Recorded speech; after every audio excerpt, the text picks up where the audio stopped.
What's going on, guys? Welcome to episode 13 of the Gamefall podcast. I'm Kyle Sherman. This right here next to me is Mr. John McVeigh. John, say hi to the folks. Hey, I said we were going to talk about Doom when we came back, and there's grappling hooks. It looks amazing. I'm excited, and that's all we're going to talk about it for today. Sorry. Big reveal, and then we had to, simmer it down. But anyway, it's only because I didn't want to ruin it for myself and watch all the movies about it. Understandable. We don't like to spoil things for ourselves, and so we get what information we can, enough to get us hooked in, but then we move on. Mm-hmm. I mean, one of the big new releases, which we'll talk about next week, Spider-Man PS4. But before we get into anything, I just wanted to apologize real quickly. It's been a couple weeks since we had a video out, for episode 12 to come out. It took a couple weeks. Between John moving here to this lovely new home, which is, hey, why we're someplace different than normal. So new studio, we'll work out the sound a little bit. It might be a little echoey just based on what I'm hearing right now. But that's because there's nothing on the walls yet to deaden the sound. But between that and then a couple days later, I had a little medical emergency within my family that kept me on the shelf for a couple weeks. This is actually the first chance I've had to get out of the house now that there's someone else home to help take care of my dad, who... Everybody's fine. Yes, he's fine. Just resting at home now. But I was kind of the primary caretaker there for a couple weeks, and really this is my first chance to get out and shoot something new. So, glad to be back, and glad everybody's doing okay, and on the road to recovery. For those of you who aren't okay, particularly down in Florida, is that further north? Carolinas, Virginia. Carolina, sorry. At the video game tournament for Madden. Oh, that was Florida. Sorry. Where the shooting was. We're sorry for any of the victims, and our thoughts and prayers go out to you. And something we shouldn't have to do with. We're all fans. We all love video games, and we shouldn't have to worry about that sort of thing happening when we're enjoying ourselves with our fellow gamers. And it was an unfortunate situation. Yeah, our thoughts and prayers go out to those affected by that, and hopefully it's something we never see again. Yes. Also, our thoughts and prayers with the people in the Carolinas and Virginia as the hurricane there rolls through. Just hope everybody stays safe, and so... If they ask you to evacuate, evacuate. Do so. They know what they're talking about. So, episode 13 of the Gamefall podcast, we're going to kick things off the way we usually try to, as long as I don't forget. John, what you been playing lately? Spider-Man. And basically Spider-Man.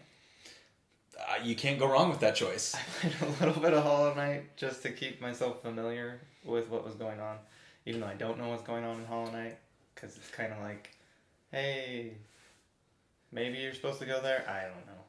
But it's fun. But anyway, Spider-Man is amazing. I haven't finished it yet, but... Wait, the amazing Spider-Man? No, Spider-Man is amazing. What about spectacular? I'm on amazing. That's the difficulty setting now. Stop trying to confuse me.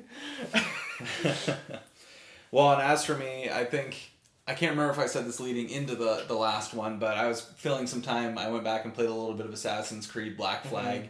Just had the itch to do some of that, so played that a little bit, but then Spider-Man came, and haven't really done anything else since. Incredible game. I've beaten it. John hasn't quite had the opportunity to yet. Like I said, I was stuck at home and had some downtime, so I beat that SOB, and fast. We're going to get into that review in our next episode 14, but just a little teaser. Beat it. Fantastic. Can't get enough of it. Moving on.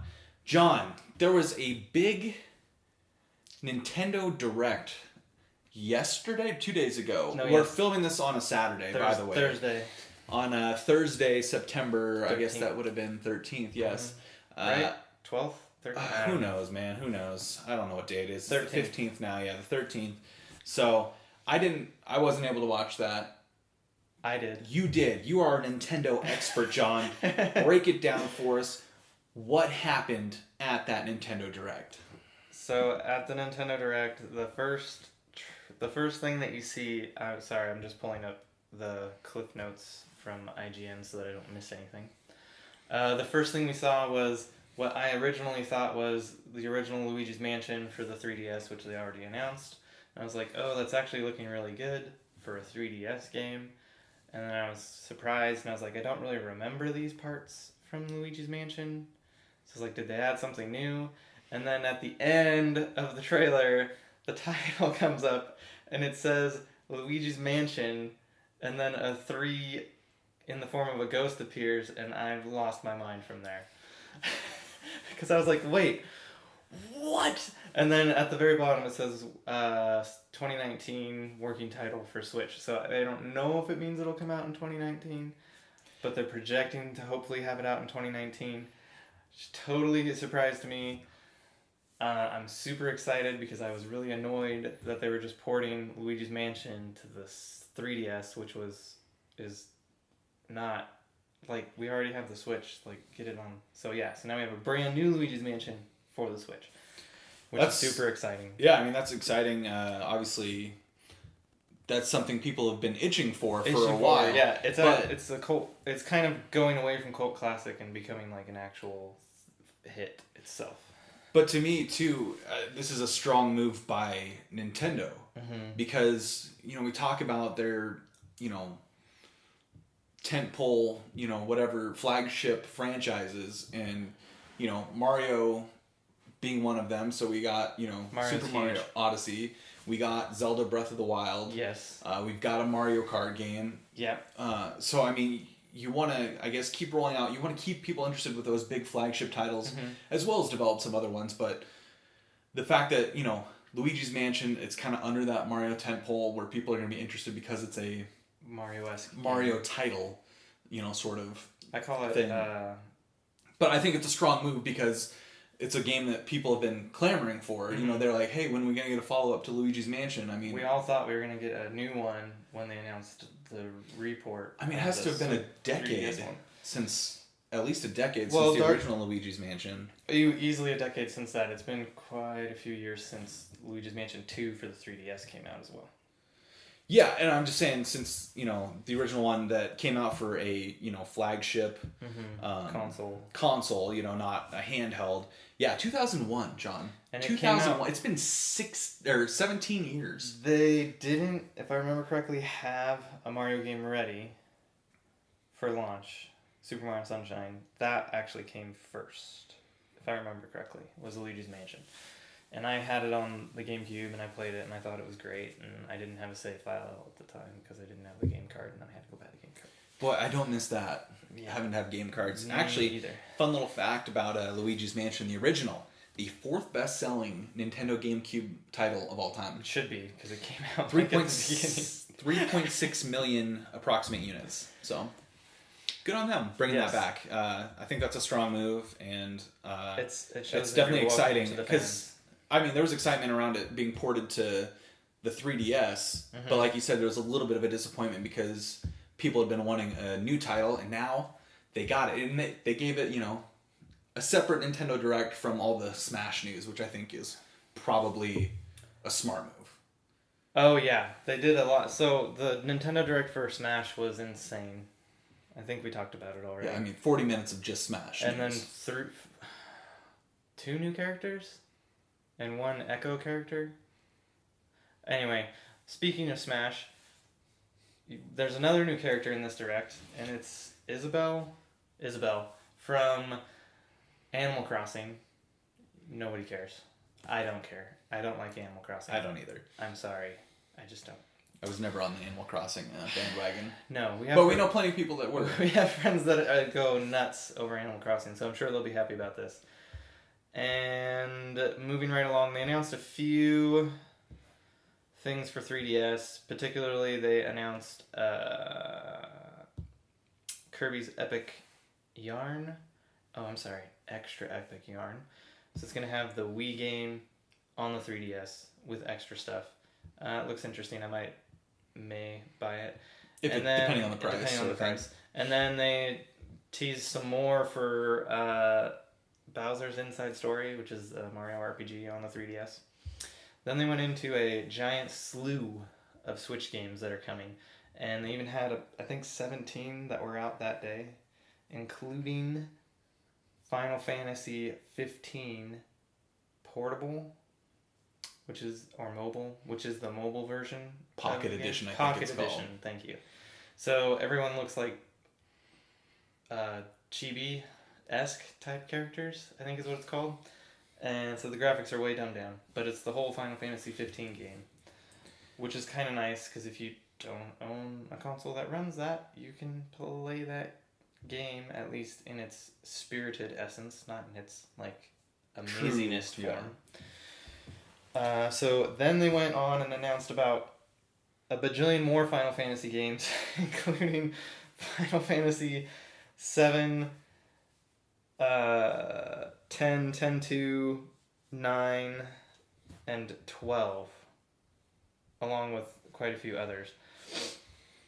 They also talked about Luigi's Mansion, the 3DS port, which is going to have a co-op mode.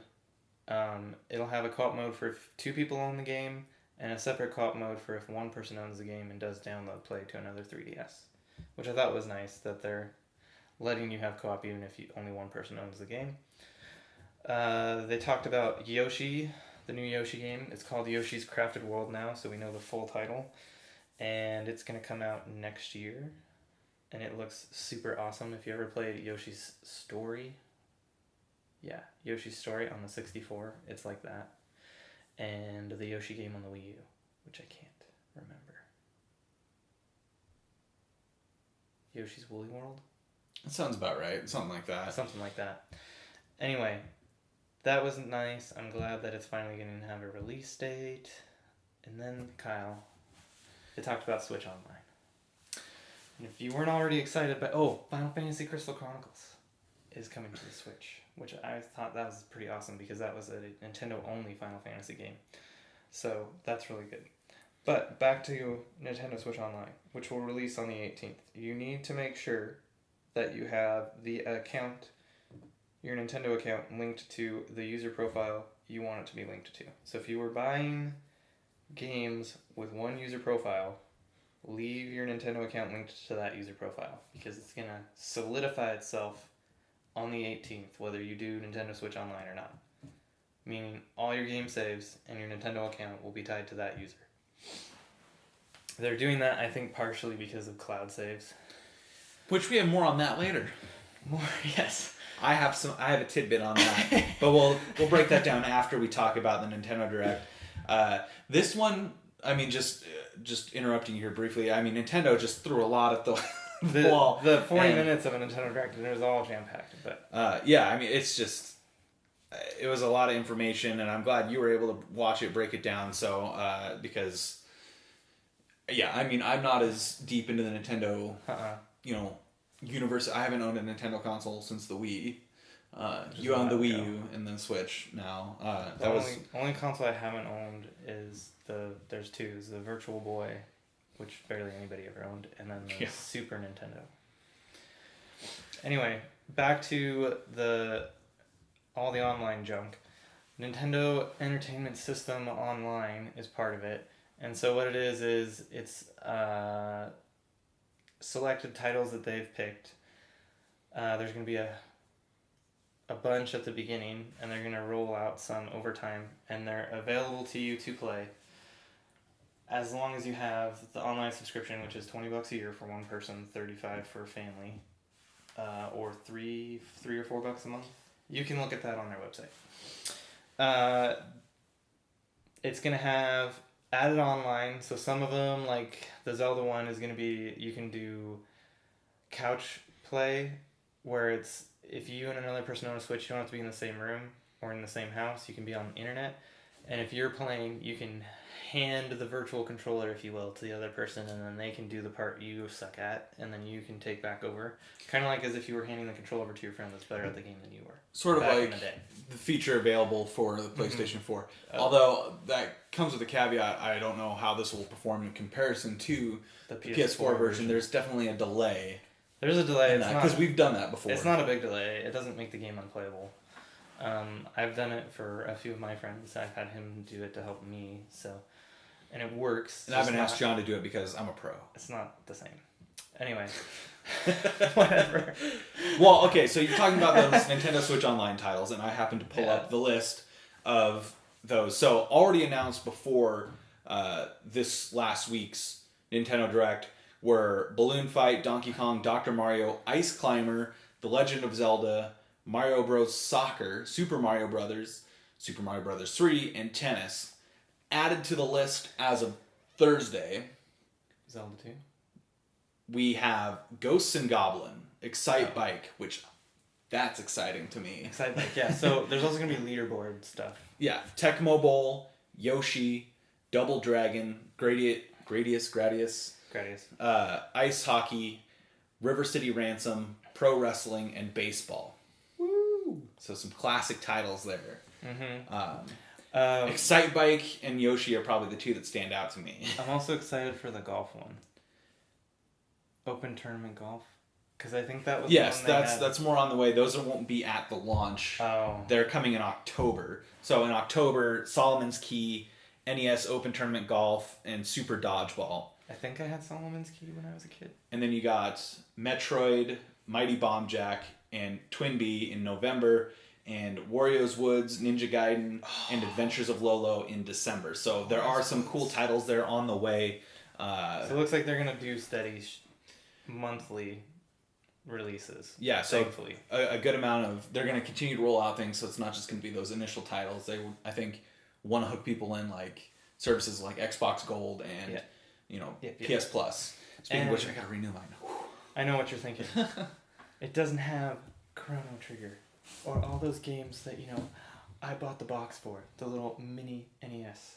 And I go, you know what I have to say to you? I don't care. Because guess what? They're making Switch Nintendo Entertainment System controllers that are just like the old original Nintendo, but you can slap it on the side of your Switch to charge it when it's in the dock, and then take them off. They work wirelessly. Yeah, not that dumb 3-foot cord that came with the classic. So basically, Kyle, my patience has paid off because I only care about Super Mario Brothers, Super Mario Brothers 3, maybe some Zelda, maybe some golf, and I'm getting them all. And I'm getting the classic look of the original controller. It comes in a 2-pack. That's right, a 2-pack. Which is all you need. So I'm excited. There's also a free 7-day trial. You can download that on the 18th when a Nintendo Switch comes out, which I'm going to do. And then if I like my free trial, you bet I'm going to put the $20 down to get my year solidified. Oh, that just looks... It looks so smooth. Here, I pulled up a picture of... Oh, look at that. Oh, it's magic. The NES Classic controller for the Switch. No cords. Not gonna lie, looks pretty bitchin'. Yeah. Oh, and you won't need a TV, because you can pop your Switch off and play it wherever you want. Way better than the dumb Nintendo Entertainment Classic. That's to me, that's a strong move there with the wireless ones because you can always buy the off-brand ones, but they're never the same. The fact that Nintendo is making they could have cheaped out because the dock has 3 USB ports, so they could have just had you a 2-pack with USB slot wired 4-foot. They could have cheaped out, but they didn't. So I'm really glad about that. And it has a rechargeable battery, which still blows my mind that Xbox is not making rechargeable controllers. Yeah, their base model, because exactly. PlayStation has done it for 2 cycles since they switched to wireless controllers. Mm-hmm. And Nintendo has done rechargeable controllers with the Switch. So we talked about the free games, the old Nintendo Classic games. Next up is the mobile app is going to get more integration with selected games. Right now, just Splatoon 2. But they also talked about Mario Tennis is going to maybe have some fancy stuff on it. They might even add some for Mario Kart. I'm not sure. I'm just speculating on that. Splatoon 2 is going to get... I think you can play as Inklings now in the multiplayer, which lots of people have been asking for a long time. Those are the octopus instead of the squids. And then Mario Tennis is going to get more characters, specifically Shy Guy and Birdo, and then the Koopa Paratroopa. As well as Petey Piranha. Yes! One of the bosses in the game, which is fantastic. I'm glad that they're supporting that game. The next thing, mobile app. Special offers, which they didn't go over, but I'm sure it's probably discounts on stuff. And then cloud saves. More on that later. Apparently more on that later. Moving on from the Nintendo Switch stuff for the online Well, you need to know about. Kyle. I just happened to pull up here a special edition of the Nintendo Switch for Super Smash Bros. I'll let you talk about that one, and then I'll talk about the other one. Ultimate, and so it will come with a download code for Super Smash Bros. Ultimate, and gotta say, looks pretty nice. So the dock has a graphic of the original Super Smash characters on the 64. On both Little sides, disappointed that there's duking no it out. Mr. Game & Watch on there because Again, he's the ultimate, original, the ultimate but he wasn't in the N64 Super Smash Bros. game. character. I don't care. And then it looks like a regular Switch, the tablet itself, and then the controllers are the gray, but they have the shadowed Smash logo in white. So they have that weird offset plus. The Joy-Cons will have the Joy-Cons have the classic graphic logo on it. Yeah. So which looks really cool. The second. they'll be available same day as the release of Super Smash Bros. The second Ultimate. special edition is for Pokemon Let's Go Eevee and Pikachu, and it's got a bunch of Eevee and Pikachu on the back, ghosted on the back of the Switch. The dock has Pikachu and Eevee on it, and then the controllers are a yellow Pikachu colored and a tan brownish Eevee colored one with colored shoulder straps with the wrist thing. I don't know what to call them other than the wrist strap thing. Which looks cool, but a little too kiddie. Just a little too kiddie. Because it's got too many Pikachus all over it. We're adults now. And too many Eevees. Let's be honest, it was just Pikachu. And if you get that one, you also get the Pokeball Plus controller. But John, and you've already pre-ordered a that. copy of the game, which is why I don't need to buy that one. So you will get Mew, because he comes in every Pokeball Plus, if you pre-order the system that way. Finally, speaking of the Pokemon creator Game Freak for the video game, they have a whole new IP called Town, which is their title, and it takes place in one town, and you are a character, and monsters show up in the town, and you have to play, and you can summon people from the town to help you out during battles. It looks amazing. The graphic style, I really like the graphic style. It's cel-shaded, cartoon-esque, and it just looks so cool. I really want to play that game. Check out a trailer of it. It's called Town. You just have to look at it yourself to see what it's about. It's really cool. That's everything for Game Freak. I really don't care about that, but I guess I'll talk about it. Well, at the very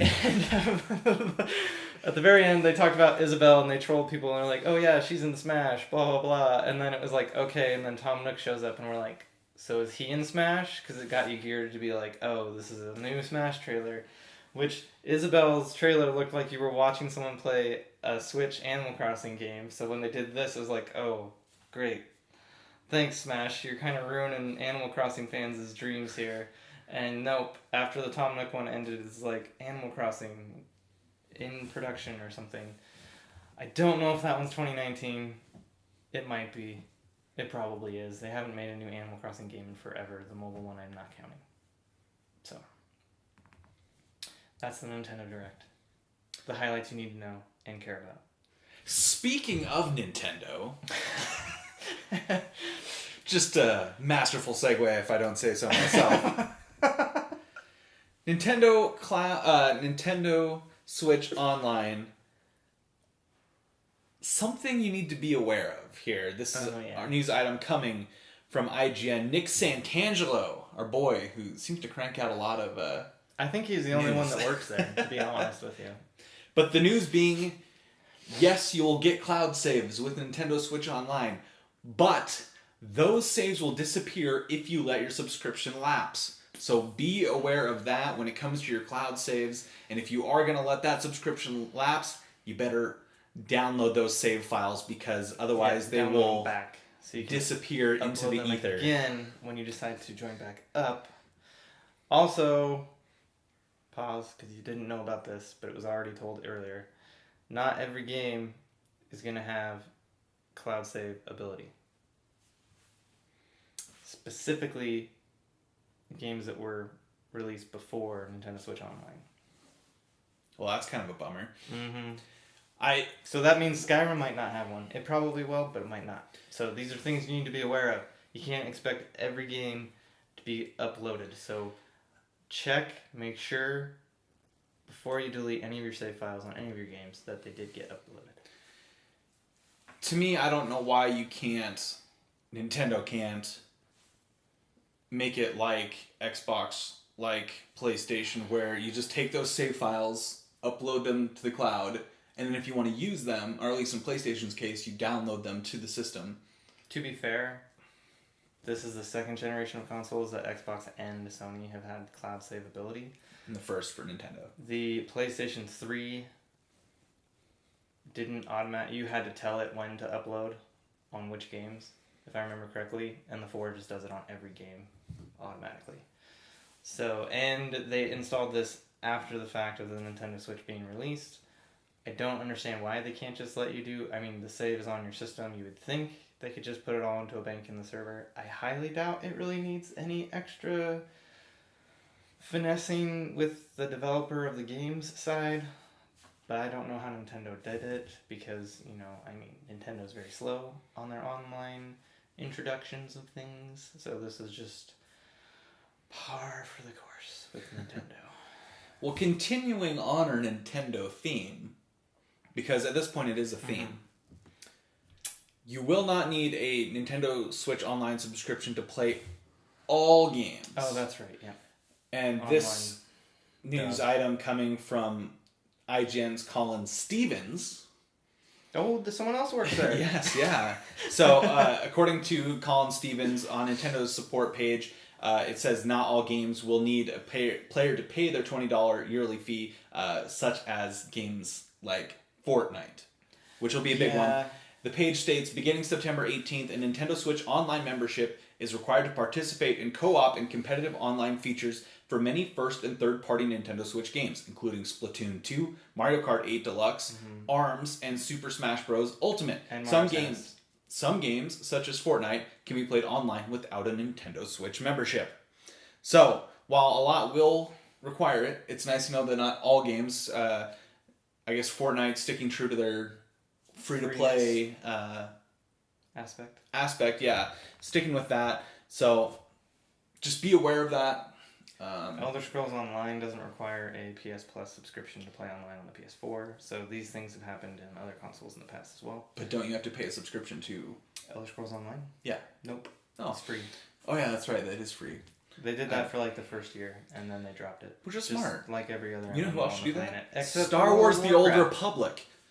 Star Wars: The Old Republic did do that, and they made it horrible. Well, yeah, but I mean, like, actually make the full game free, not cut you back like a bunch and limit you what you can do. Yeah, so you have to pay for the game. I think the original game now is free. The newest expansions aren't free. And once you get to a high enough level, it really cuts down your experience ability. It's frustrating. I don't play it anymore because I don't want to pay the monthly fee. Hey, John. Yes. How about a non-Nintendo Switch story? That'd be awesome. Except I don't care. PlayStation has rolled out their update 6.0, and it was a little bit of a mystery to people, and guess what? Turns out it was just performance enhancement. It wasn't any big cosmetic upgrade, the functionality upgrade. It was just improving on performance. So there was a lot of hype, but a lot of mystery around what 6.0 would be, as some people got inducted into the beta for it. And let me tell you, I have not had a smoother, crisper experience. Actually, I have noticed it's been a little bit faster in the menu for me, personally. It does load a little faster, which is nice. And we're still rocking launch consoles, so, Because that's all you need. So yeah, 6.0 out, and just makes things a little bit smoother, a little bit of enhanced performance. So not a big deal, but it's nice to know that they're still out there working. A lot of people thought, it's a 6.0, so they thought it'd be big. It doesn't have to be. Not every update has to be big. Not everything. So our final news item of episode 13 here of the day, Spider-Man PS4's director talking about the future of the series. Or should I say, not talking about the future of the series. It's a smart move. Jonathan Dornbush of IGN reporting this one. Speaking to IGN, the Brian Inathar, the creative director for Insomniac Games' Spider-Man PS4 game. Couldn't confirm any sort of full sequel in the works, but did explain that they intend to leave players with this game with some lingering questions, and I can confirm that has happened. I don't want to spoil anything for people. Well, but there's a pass that's coming, isn't it? So maybe that'll answer something. Well, there is some DLC coming, but in terms of the main game, there are some unanswered questions at the end. That you don't think the pass will answer? No. Okay. That I think only a sequel will answer, and Hooray, I want it looking now. forward to cliffhangers. It's not a real full cliffhanger, Okay, in my better. opinion. It wraps things up nicely, but it definitely teases the possibility of another. It's no Game of Thrones No, cliffhanger? no. Okay. I'm thinking more of like a Godzilla with Matthew Broderick type cliffhanger. You know what I'm talking about? I actually really liked that movie. I loved Apparently it. People think It was one of my sucks. favorite movies growing up, so that's why I'm quoting it right, or not quoting it, but referencing it right now. And that is, if you remember at the end of that movie, you saw a couple baby Godzillas hatched that they didn't see, and teased a potential sequel, but it never happened. So, But it didn't bug you. It didn't bug me that much that there wasn't a sequel. So it's sort of that where it's like it teases the possibility of some future happenings, but it's not like I don't know what happens if. that movie bombed because Coyote Ugly came out at the same time. Well, I can tell you which one I saw in theaters. I had to fight Godzilla. to be able to watch Godzilla because everyone I went with wanted to watch Coyote Ugly, and I was really little and I was like, my mom's not gonna like me watching Coyote Ugly, so we should just go watch the movie we said we were gonna watch, which was Godzilla. Nothing against attractive women dancing on bars, but I was very much in the Godzilla camp myself. I mean, at the time, I think everyone's fine with it, but if you probably showed it to someone who's a female now, they might think it's derogatory. I don't know. I'm not a female. I can't say. Anyway, back to the story. After that tangent. Inathar says, nothing to announce regarding a sequel, but obviously we want to keep you engaged in our Spider-Man universe. Mm-hmm. That's why we said right off the bat, you're going to have 3 drops of DLC. It's not just activities in the city. This is a full story. You're going to be able to get a pretty chunky new experience. So nice. The first of which of those will come out in October is going to focus on Black Cat, who you have sort of a interaction. I say sort of interaction with in the game. More like she's bragging about what she took. Yeah. But this sounds like it'll be more of a full interaction with Black Cat. But that's not the only update that's going to be coming out.